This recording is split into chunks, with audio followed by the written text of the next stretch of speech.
السلام علیکم۔ اللہ جب کسی کو نوازنا چاہتا ہے تو کچھ خاص نشانیاں ظاہر ہونے لگتی ہیں۔ یاد رکھو، اللہ جب نوازنے پر آتا ہے تو بے حساب نوازتا ہے۔ بے شک وہ جسے چاہے اپنی رحمت سے خاص کر لے۔ اللہ انسان کو وہاں سے نوازتا ہے جہاں سے اسے توقع ہی نہیں ہوتی۔ اللہ کی بات عادی بات نہیں ہے۔ اللہ اپنی نعمتوں کے بانٹنے میں فیورٹ والا معاملہ نہیں کرتا کہ فلاں کو دنیا اچھا سمجھتی ہے تو اسے عطا کرنا ہے، اور فلاں کو دنیا اچھا نہیں سمجھتی تو اسے دھتکار دینا ہے۔ اللہ بس نیتیں دیکھتا ہے۔ اللہ بس یہ دیکھتا ہے کہ کس کے دل میں اللہ کے لیے محبت ہے اور کون اس چیز کو پانے کی زیادہ شدت رکھتا ہے جو اللہ سے مانگ رہا ہے۔ وہ بس خلوص دیکھتا ہے کہ کون اس کا اتنا خوف اپنے دل میں رکھتا ہے کہ اپنی چاہت کو پانے کی خاطر وہ ذرائع موجود ہونے کے باوجود بھی کوئی غلط راہ اختیار نہیں کرتا۔ وہ بس طلب دیکھتا ہے کہ کون اس کے انعام کی طلب رکھتا ہے اور پھر اس طلب کی خاطر صبر کرتا ہے۔ یہی سب دیکھ کر اللہ فیصلہ کرتا ہے کہ کس کو کیا، کب اور کتنا دینا ہے۔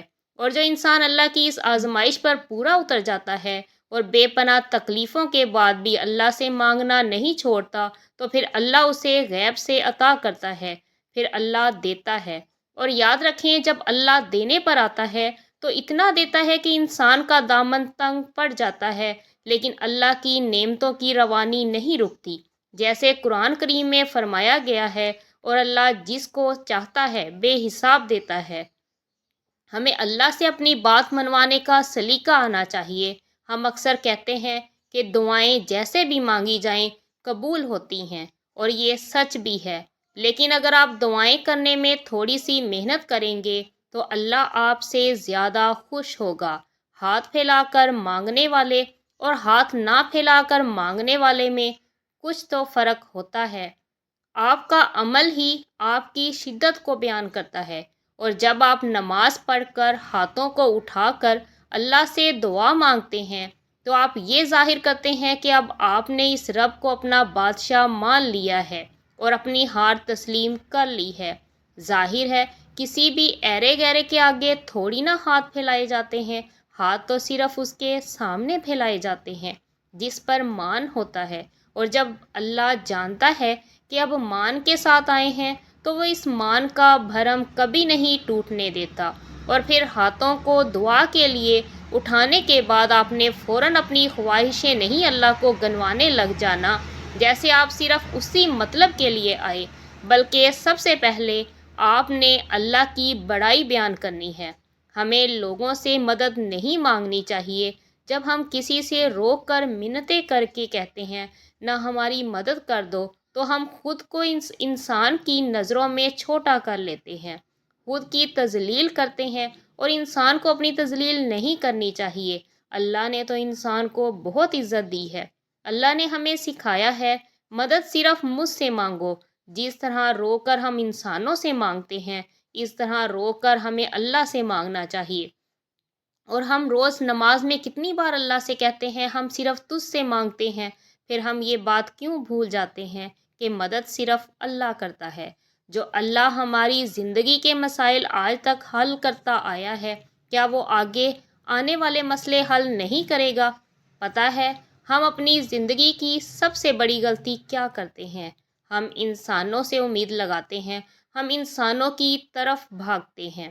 انسان مدد نہیں کیا کرتے، مدد تو دور کی بات، وہ آپ کے لیے کوشش تک نہیں کرتے۔ ہمارا رب جس کے پاس ہمیں سب سے پہلے جانا چاہیے، اس کے پاس ہم سب سے آخر میں آتے ہیں، جو ہمارے دل کے حال سے واقف ہے۔ بس ایک اسی کو ہم اپنے دل کا حال نہیں بتاتے، اللہ سے نہیں کہتے صرف آپ ہی ہیں جو مجھے اس مشکل سے نکال سکتے ہیں، صرف آپ ہی ہیں جو مجھے راستہ دکھا سکتے ہیں، صرف آپ ہی ہیں جو میری مدد کر سکتے ہیں، صرف آپ ہی ہیں جو مجھے عطا کر سکتے ہیں۔ آپ دے دیں تو کوئی روک نہیں سکتا، آپ روک دیں تو کوئی دے نہیں سکتا۔ اللہ کے پاس تو سب اختیارات ہیں، سب کا مالک وہ ہے۔ جو چیز ہمیں چاہیے اس کا مالک بھی اللہ ہے، تو پھر مانگنا بھی اللہ سے چاہیے، انسانوں سے نہیں۔ اپنے لیے کوشش خود کرنی چاہیے اور مدد اللہ سے مانگنی چاہیے۔ یقین کریں انسان واقعی مدد نہیں کرتے، ان سے مدد مانگ کر خود کی تذلیل نہیں کرنی چاہیے۔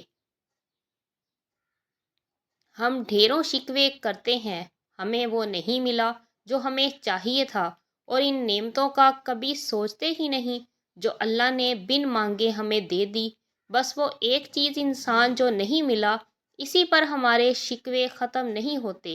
سوچیں ذرا، بچہ ماں سے آگ مانگے تو کیا ماں دے دے گی؟ پھر اللہ کیسے دے دے ہمیں آگ؟ وہ اللہ جو ماں سے بھی کہیں زیادہ محبت کرتا ہے اپنے بندوں سے، وہ اللہ جس کی محبت کا کوئی مقابلہ ہی نہیں۔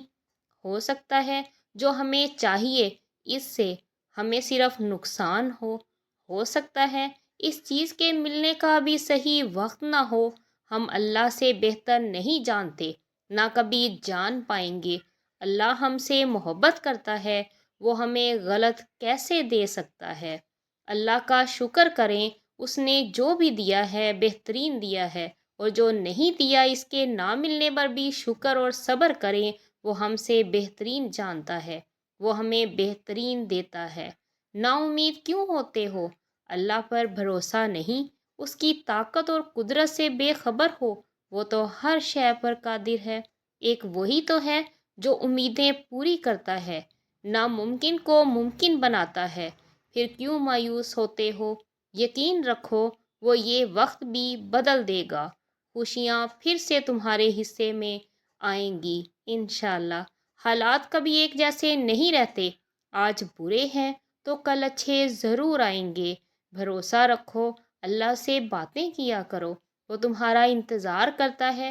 اس کے آگے آنسو بہایا کرو، وہ تمہارے یہ آنسو مٹانا چاہتا ہے۔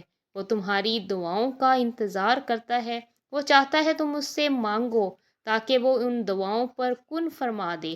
بس تم بے یقینی اور بے دلی سے مت مانگا کرو، قبولیت کے یقین کے ساتھ اس سے آگے جھولی پھیلایا کرو۔ تم اس کو جب پکارتے ہو وہ تمہیں سنتا ہے، وہ نہیں دیکھتا کہ تم اس کے پاس کیسے آ رہے ہو، کتنے وقت کے بعد آ رہے ہو۔ وہ تمہاری صدا ہمیشہ سنتا ہے، اس نے تمہیں کبھی تنہا نہیں چھوڑا، بلکہ وہ تو تمہارا انتظار کرتا ہے۔ دن میں 5 وقت خود بلاتا ہے، تہجد کے سجدوں کو تم تک لے کر آتا ہے تاکہ تمہیں سنیں، تمہاری بے سکونی دور کر دے، تمہاری امیدیں بھر دے۔ وہ جب چاہتا ہے کہ ہو جائے تو وہ ہو جاتا ہے۔ صبر رکھو، تم نہیں جانتے تمہارے لیے کیا صحیح ہے اور کیا غلط۔ اس کی دیر تمہاری نظر میں دیر ہے، جبکہ وہ عطا اپنے صحیح وقت پر ہی کرتا ہے۔ صبر اور یقین رکھو، وہ تمہیں اتنا عطا کرے گا تم اس کا شکر ادا کرنے میں ساری عمر گزارنا چاہو گے انشاءاللہ۔ اپنا اور دوسروں کا خیال رکھیں، خوش رہیں، خوشیاں بانٹیں۔ اللہ